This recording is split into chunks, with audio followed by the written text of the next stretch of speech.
अयोध्या को bullet train से जोड़ने की कवायद तेज हो गई है। रेल मंत्रालय के national high speed rail corporation के अधिकारियों ने अयोध्या में सर्वे किया है। कॉर्पोरेशन के एग्जीक्यूटिव डायरेक्टर अनूप अग्रवाल अयोध्या पहुंचे थे, जहां उन्होंने अयोध्या विकास प्राधिकरण के अधिकारियों के साथ बैठक किया है। वहीं बुलेट ट्रेन के माध्यम से दिल्ली, अयोध्या, प्रयागराज, वाराणसी राजधानी सहित धार्मिक नगरियों को जोड़ा जाएगा। पूरी योजना 940 किलोमीटर की है, जिसका एरियल सर्वे हो चुका है। अयोध्या विकास प्राधिकरण सचिव आरपी सिंह ने बताया कि अयोध्या विजन डॉक्यूमेंट 2047 की योजनाओं पर चर्चा हुई है। मर्यादा पुरुषोत्तम श्री राम एयरपोर्ट से बुलेट ट्रेन स्टेशन को जोड़ा जाएगा। 2030 में बुलेट ट्रेन चलना शुरू हो जाएगी। 2 घंटे 30 मिनट में दिल्ली से अयोध्या तक का सफर तय होगा। 300 किलोमीटर प्रति घंटे से ज्यादा की स्पीड होती बुलेट ट्रेन की जापान की तकनीकी की बुलेट ट्रेन होगी। दरअसल परियोजना में 941.5 किलोमीटर के लिए नई पटरी बिछाई जाएगी। यह दिल्ली से आगरा, लखनऊ, प्रयागराज होते हुए वाराणसी तक जाएगी। इस परियोजना में रामनगरी को शामिल करने के लिए लखनऊ से अयोध्या के लिए अलग से पटरी बिछाई जाएगी। लखनऊ अयोध्या 130 किलोमीटर लिंक सेवा के रूप में रहेगी। इसमें दिल्ली से वाराणसी व दिल्ली से अयोध्या के लिए 2 अलग अलग बुलेट ट्रेन चलेंगी। बिस्मिल्लाह खान की रिपोर्ट। सर, ये अयोध्या से दिल्ली तक की बुलेट ट्रेन चलाने की बात है, उसका कल सर्वे भी हुआ था और क्या है प्रॉब्लम? एक भारत सरकार के रेल मंत्रालय की एक योजना है जिसमें कि अयोध्या को भी बुलेट ट्रेन से उसकी सुविधाओं से जोड़ने का एक प्लान बनाया हुआ है। दरअसल इसके लिए एक national high speed rail corporation बनाया गया है। भारत सरकार की एक कंपनी है जो कि रेल मंत्रालय के अधीन काम करती है। इसी काम के लिए एग्जीक्यूटिव डायरेक्टर नियुक्त किए गए हैं अनूप अग्रवाल जी, जो काफ़ी अनुभवी हैं और जो अहमदाबाद मुंबई जो हाई स्पीड ट्रेन चल रही है उससे जुड़े हुए थे। अभी उनको यहाँ वही आए हुए थे कल अपनी पूरी टेक्निकल टीम के साथ। वो जो इसको दिल्ली से अयोध्या और दिल्ली से लखनऊ वाया प्रयागराज वाराणसी की ये पूरी 941 किलोमीटर की परियोजना है हाई स्पीड की।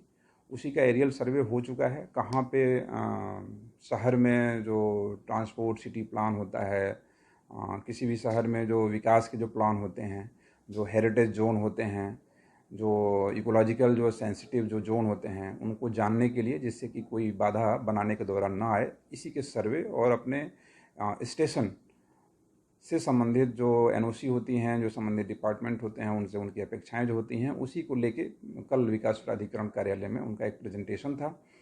उनकी अपेक्षाएं हमें प्राप्त हुई। उन अपेक्षाओं के संदर्भ में जो जानकारी विकास प्राधिकरण को था, नगर नियोजन विभाग को था, वो उनको दे दी गई। चूँकि ग्लोबल कंसल्टेंट के माध्यम से अयोध्या का विजन 2047 बन रहा है, इसके तहत जो हम लोगों ने प्रपोज्ड किए हैं, जो हमारी योजनाएँ हैं, उससे उनको परिचित कराया गया। जिसमें कि जो एयरपोर्ट नया बन रहा है, श्री राम हवाई अड्डा उस बन रहा है, उसकी जो लोकेशन है, उसका जो विस्तारीकरण है, वह जो रिंग रोड बन रहा है उसका, जो दूसरे जो प्लानिंग है, उन सब से उनको अवगत कराया गया, जिससे कि उनको विकास की जो योजना बनाने में कोई बाधा ना हो। उनके द्वारा ये भी अवगत कराया गया कि ये जो परियोजना है एक लंबे चरण की परियोजना है और अयोध्या एक महत्वपूर्ण पड़ाव इसका होगा।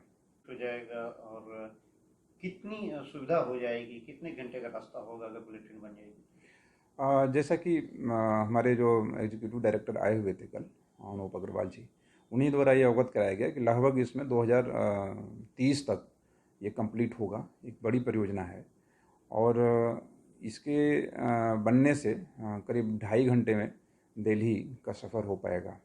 ये 350 किलोमीटर का पर आवर का इनका होता है, स्पीड होती है इसकी, और लगभग 330 या 320 से 330 किलोमीटर पे चलती है। क्या सर ये अगर देखा जाए ये धार्मिक, जैसे दिल्ली से अयोध्या, अयोध्या से प्रयागराज, इस तरीके जो धर्म नगरी हैं उनको जोड़ने का एक बड़ा प्रयास है बुलेट ट्रेन के माध्यम से?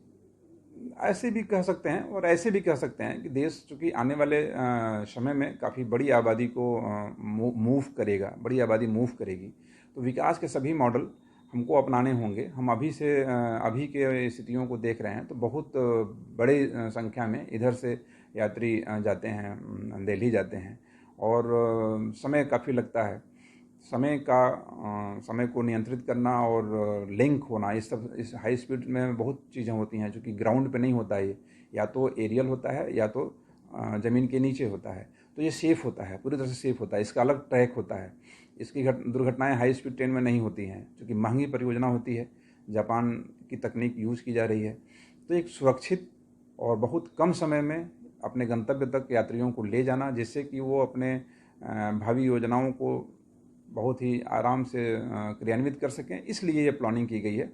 निसंदेह चूँकि धार्मिक जो नगरियाँ हैं, इन नगरियों को जोड़ने से भी इसका एक ज़रूर कॉन्सेप्ट हो सकता है, लेकिन इससे ज़्यादा कि यहाँ के इधर के अछूते हुए क्षेत्रों का दिल्ली से, राजधानी से जोड़ने का प्लान मुझे लगता है। सर क्या अध्यक्ष